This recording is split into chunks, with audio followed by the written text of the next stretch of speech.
hashtag 004, Apocalipse, estudando as profecias, continuando no versículo 6 do capítulo 1 de Daniel, porque tem a ver com o Apocalipse, esse livro de Daniel, principalmente essa passagem aqui.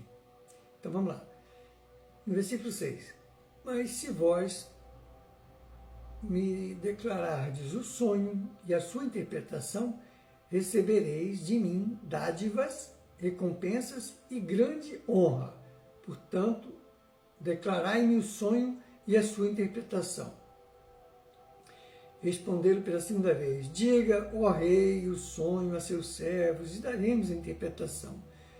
Respondeu o rei e disse: bem sei eu que vós quereis ganhar tempo, porque verdes que a minha palavra é irrevogável.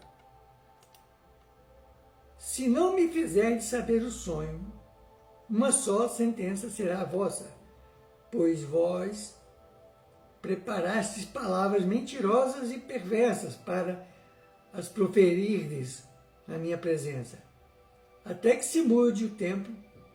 Portanto, dizei-me o sonho, para que eu saiba que me podeis dar a sua interpretação.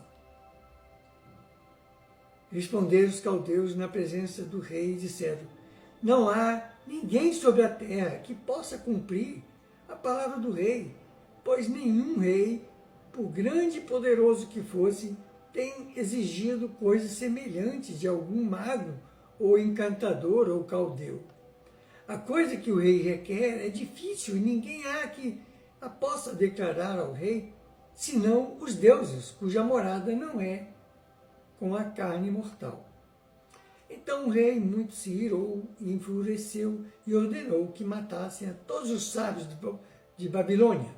Saiu, pois, o decreto segundo o qual deviam ter mortos os sábios, e buscaram a Daniel, aos seus companheiros, para que fosse morto.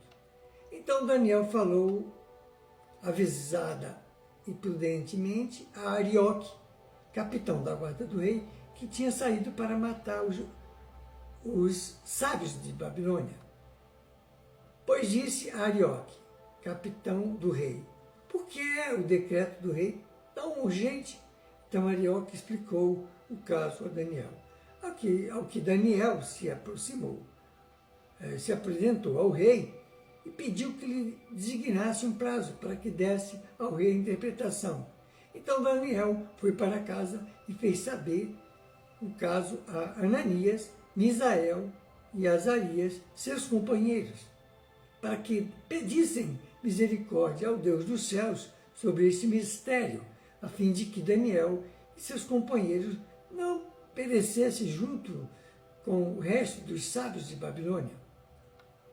Então foi revelado o mistério a Daniel, numa visão de noite, pelo que Daniel louvou a Deus do céu. Disse Daniel: seja bendito o nome de Deus para todo sempre, porque são dele a sabedoria e a força. Ele muda os tempos e as estações. Ele remove os reis e estabelece os reis. É ele quem dá a sabedoria aos sábios e o entendimento aos entendidos. Ele revela o profundo e o escondido, conhece o que está em trevas e com ele mora a luz.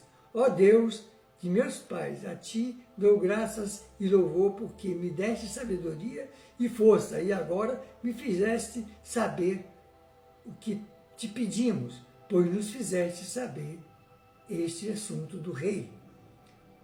Por isso Daniel foi ter com Arioque, ao qual o rei tinha constituído para matar os sábios de Babilônia. Entrou e disse-lhe assim: não mates os sábios de Babilônia. Introduzi-me na presença do rei e lhe darei a interpretação.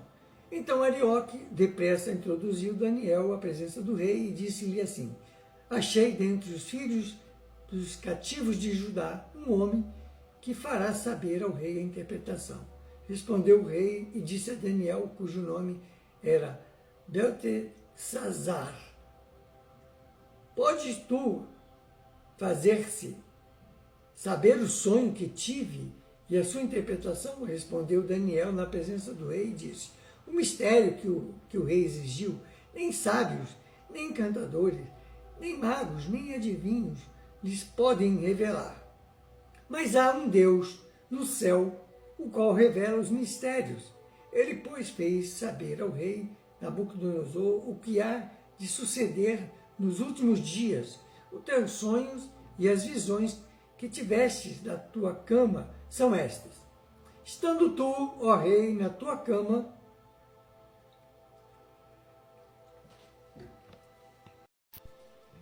subiram os teus pensamentos sobre o que havia de suceder no futuro.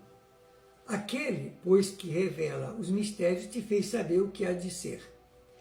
E a mim me foi revelado este mistério, por não ter eu mais sabedoria que qualquer outro vivente, mas para que a interpretação se fizesse saber ao rei e para que entendesse os pensamentos do teu coração. Tu, ó rei, na visão olhaste e viste uma grande estátua. Esta estátua imensa e de excelente esplendor estava em pé diante de ti, e a sua aparência era terrível.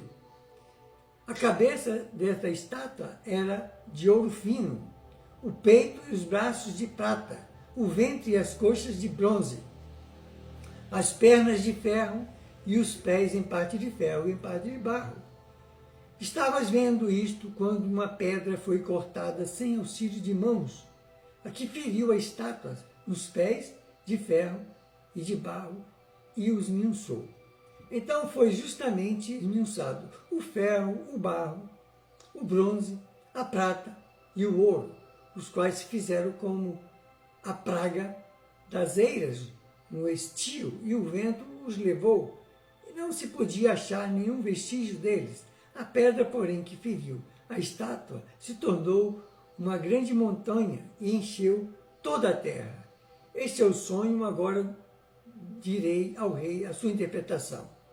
Tu, ó rei, és de reis, a quem o Deus do céu tem dado o reino, o poder, a força e a glória, e em cuja mão ele entregou os filhos dos homens, onde quer que habitem os animais do campo e as aves do céu, e te fez reinar sobre todos eles. Tu és a cabeça de ouro.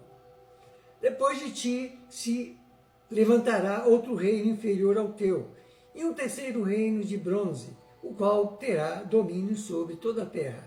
E haverá um quarto reino, forte como o ferro, porquanto o ferro esmiuçará e quebrará tudo, como o ferro quebra todas as coisas. Assim ele quebrará e esmiuçará.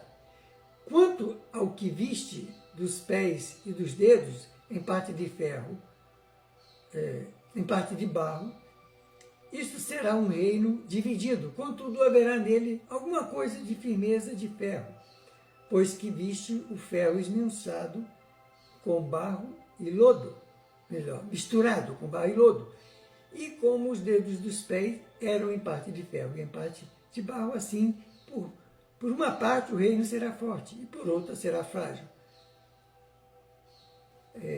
Eu vou parar aqui para continuar na próxima